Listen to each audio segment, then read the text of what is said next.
guys, it is the Chicks That Fix. Today we are going to show you how to replace the speed control board in a 6-quart Kitchenaid professional mixer. You will want to make sure what model and serial number you have, which on a 6-quart is found underneath the base.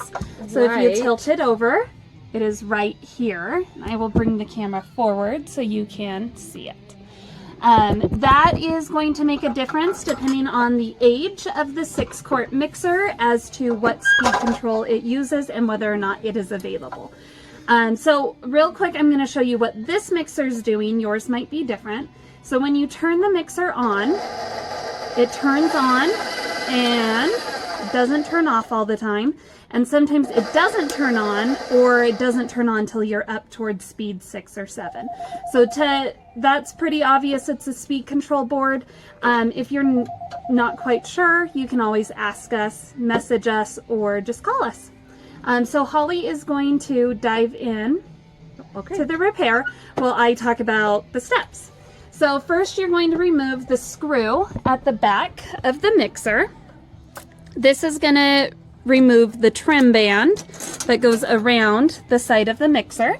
Okay, so you are going to take out the 2 screws on either side of the head of the mixer. These are the same basic steps for tearing open any 6-quart mixer made by Kitchenaid. This is where I always speed it up.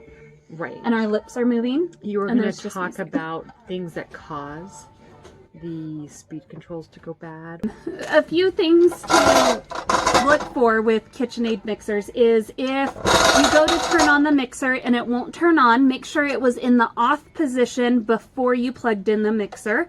If it's on 1 through 10 when you plug in the mixer, it will not turn on. It is a safety feature. So make sure it is in that off position, plug it in and see if it starts. If it doesn't start, or you turn it on and it goes full speed and shuts off after a couple seconds, that is the sensor, which is on the speed control board and only sold with the whole speed control board. Also, it could just have flour in the contacts. If you notice it won't turn on or sometimes doesn't turn on, you can always take it apart and see if there is flour on any of the contacts. So Holly is going to take off the head of the mixer, which exposes all of the parts. So here you have your speed control board, your metal gear housing, which holds all of your gears, where your cord comes in, and then your motor is right here, which will go into the gear case. And then you have your planetary assembly, which is goes up into the gear case assembly. So we are going to replace this speed control board. So once you have removed the top cover from the mixer, you will have access to the speed control board. There are 2 screws on either side. Right here and right here. That you are going to undo. Those screws are what hold the speed control in place. And they are just Phillips head screws, so you can use a screwdriver or a drill. And the speed control board is sold as a whole assembly, so it's the plastic housing that goes on the one side of the speed control board itself, as well as the sensor ribbon cable that plugs into the motor. So the first thing we're going to do is unhook this sensor wire. There's little clips on the inside here. And Colleen's going to tell you all about the sensor. Yes, so to unclip the sensor, push the little tabs underneath and pull it out. And then this sensor is your ribbon wire to the speed control board, and it works with this little magnet right there. Thank you, Holly. And as the motor spins, that magnet tells the sensor how many rotations it's making per minute. So you want to make sure that magnet is intact. If it is not, you have to replace the motor. Now, the old sensor wire clipped on. The new control board, the sensor is permanently attached, so you do not need to unclip that. And then here you'll notice that your old speed control board had 4 terminals right in a row. The new one, there's 2 here and 2 here, but they are labeled correctly. So you are just going to take the wires off and plug them in right to where they go. Also different sizes, so it is quite difficult to mess this part up. So we're just going to get a flathead screwdriver and get them underneath those and just kind of pry those off. This first one is motor 2, and on your board here, motor 2. So this one is going to plug in right there.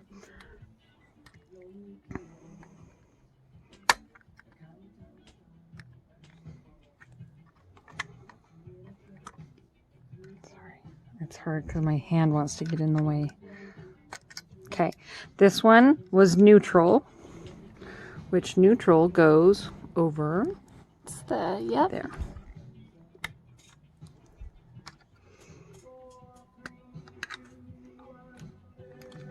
This one says motor 1, which is actually right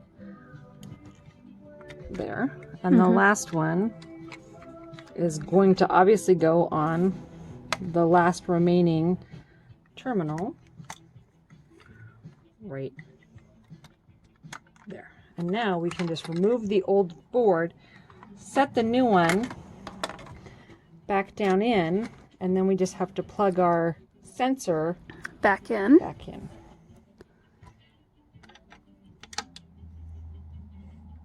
Make sure that the clips are there and intact, and then we can just put our screws back in.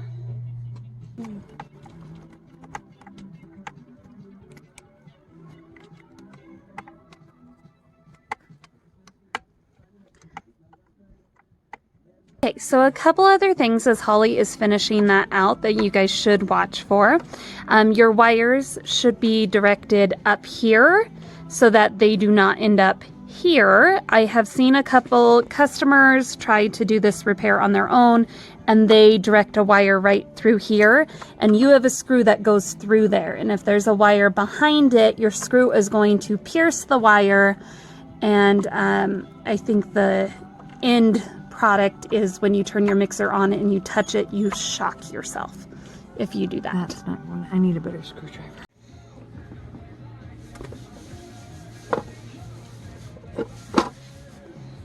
So you are going to put the top cover back on. Oh, I love that sound. 2 screws on either side of the head of the mixer.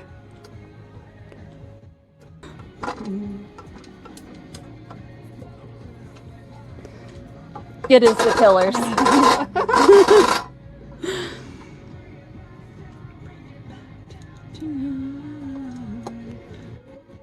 I don't know what the lyrics mean. Because somebody told me that you had a boyfriend that looked like a girlfriend that I had. You had a boyfriend who looked like a girlfriend that I had in February of last year. It's not confidential, like potential. Last and final step is to put the trim band back on.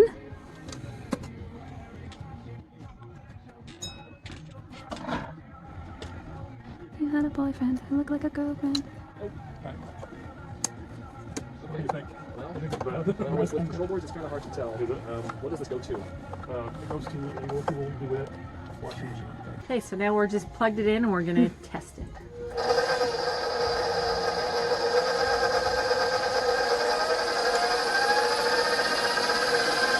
You can hear it click through every speed, which it wasn't doing before. And then if you take it back down to speed 1, a KitchenAid mixer on speed 1 should pass your hand if you stick it out in front of or behind. It should pass your hand once every second, and that is the correct speed. So we are working. We didn't blow anything up. Successful fix. Follow us on YouTube. Our YouTube channel is The Chicks That Fix. You can also buy this part online at themendingshed.com. And if you have any questions, you can call us because now Holly knows how to do it as well. Yay! Thanks. Bye, guys.